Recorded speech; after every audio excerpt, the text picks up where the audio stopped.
just first and foremost. And Nike is still Nike. So there's like Amazon cut a deal with them. Like they're going to, they contacted all these, because you've been able to buy Nikes on Amazon, but through third party resellers. So like a Foot Locker or whoever else that gets Nike shoes would list them on Amazon as a third party seller and would deliver them. This is a first party deal where they're selling the shoes to Amazon as a wholesaler. So Amazon will hold the inventory.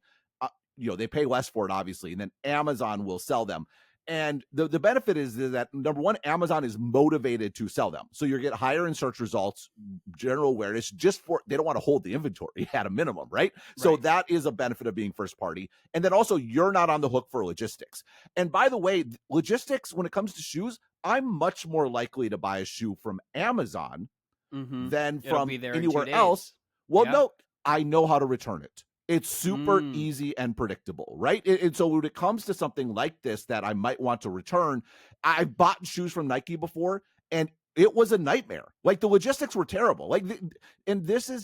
That's interesting. I've had a different experience where returning Nike shoes, you just take them to the UPS store and it's very easy. But I can imagine that managing still harder than Nike's Amazon is not harder than it would be to just put it all in Amazon's hands. Yeah. Yeah. So this is another thing though. I think there's a really interesting analogy between Nike and what happened with streaming, where you had all these entities with basically this sweetheart position where people just subscribe to cable because that's what they did.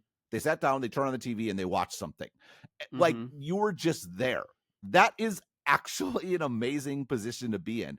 And now they're in this situation where people have to actively go and subscribe, and they have to go and find your app, and they have to go and watch a show. And it's all this intentionality on the part of the customer that you're going to need to encourage. You're going to need to get them ads, and then you have to keep them as customers. You need to make sure they don't churn. Like all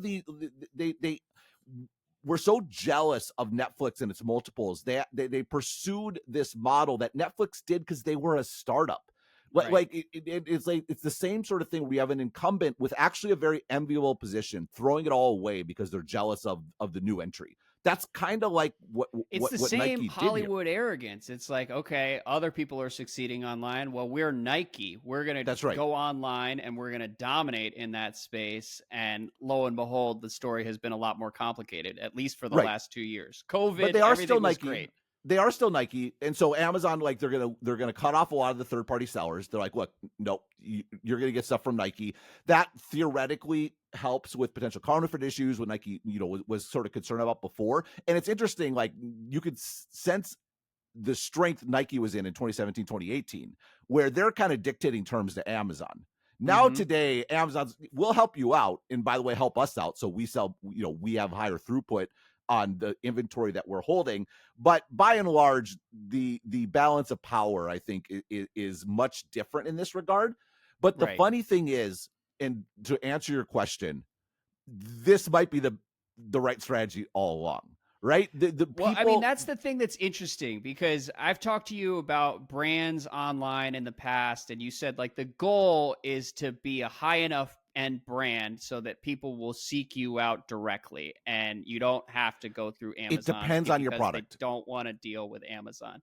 Yeah, well, and I mean that you wrote about this earlier in the week, and that's what sort of piqued my interest in why I wanted to talk about it, because it occurred to me as we were talking about sports leagues going to streaming, and another risk that you've highlighted in the past, not earlier in the week when we were podcasting, but like the other risk, once you become dependent on tech companies for distribution, they will eventually extract their pound of flesh from that sort of arrangement. Right. And so that would be a risk for Nike here. And I'm sure they're going in eyes wide open. But you wrote that at the end of the day, competing online is so hard that just trusting companies like Amazon, Facebook, and Google may be your best bet. So explain that take. Well, I mean, it all depends. You have to understand yourself and your brand when it comes to things like Amazon, right? So when I'm talking about like being so high end that people seek you out and jump through hoops to get you, that's good for luxury objects, like relatively rare purchases, right? Like, so if you're like, there's categories where, cost is sort of immaterial. I have a friend in one of these, and he's got like, there's just it's a one-time purchase. People do a lot of research. They're going to go out and find you. You're not dependent on And they like a want the Facebook best. ad springing like $1,000 purchase, right? It's like, Yeah. people are thinking about this and they're going to go out and do it. And if you have that, why wouldn't you just gather it all yourself? Why would you hand it off to Amazon?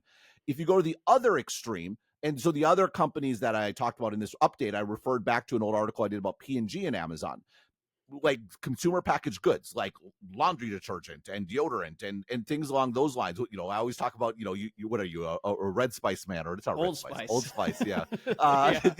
It is red though. Whatever, close enough.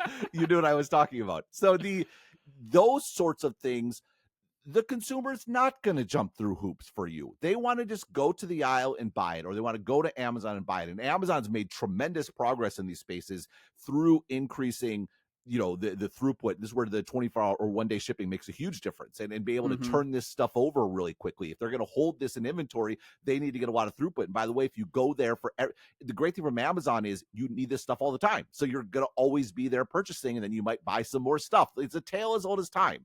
Why is milk in the back of the grocery store? Because you have to get it all the time, and then you're going to buy other stuff along the way. And so Nike, I think, was thought of themselves too much as the uber luxury brand, and the reality is they're probably closer to a consumer packaged good. And part of that is maybe self-inflicted, where they're not what they used to be, and there's sort of more competition in the space. But there's a spectrum there, and they're not deodorant, but they're also not high-end one-time $1,000 or $10,000 purchases where you don't need advertising because the consumers will do a lot of research and go and find it. They're a lot of I need shoes purchase, and that is, and in that dynamic, like you need more help from retailers. And so it's interesting too, because I also think the dynamic changes once you are selling online. Like if you're in a store, you're featured, and if you're on a website, you are commoditized. That's right. And so, this is where I think choosing by price. This is where I think they actually, for Amazon, I think brand advertising is the answer, where you have to reestablish what you want. If you're Nike, is the entry point that matters is the Amazon search box. And you don't want people to type running shoes. You want them to type Nike running shoes. And like, it's brand is counterintuitively really important. So there's parts of e-commerce where it's not important at all, where if you're in the direct response world and you're just trying to make I never thought about this product, that's interesting, you're not really paying attention to what product it is at all, like the gazillion things we all buy on Instagram and then regret later. But in this case, for Amazon as a channel, brand's super important. But what you're not going to get is people typing in Nike Fly Zoom XYZ 37 forever. Like, you could do that and get it, but having a gazillion sort of models, and this goes back to the product bit, where you're going to have a gazillion models and you're going to micro target them, and if people go to your website and get them, that's not an Amazon strategy. An Amazon strategy is people search for Nike, they get Nike, there's a selection there, they choose one and they buy it, and they buy it because it's cool. And they buy, they don't even think sort of otherwise. And so I think Amazon is compatible with a general CPG approach of owning shelf space, building a brand. And so again, it's just all about knowing your product and where the sort of channel makes sense. So in this case, I think going to Amazon makes a lot of sense. Is Amazon going to try to make you dependent on them and then just demand ever lower prices, and that we get a price match everywhere, and it's going to be super painful, and then Amazon brand manager is just going to squeeze? Is that going to happen? Yes, it is. Sorry, Nike, you put yourself in this position. That's the cost of these last 5 years.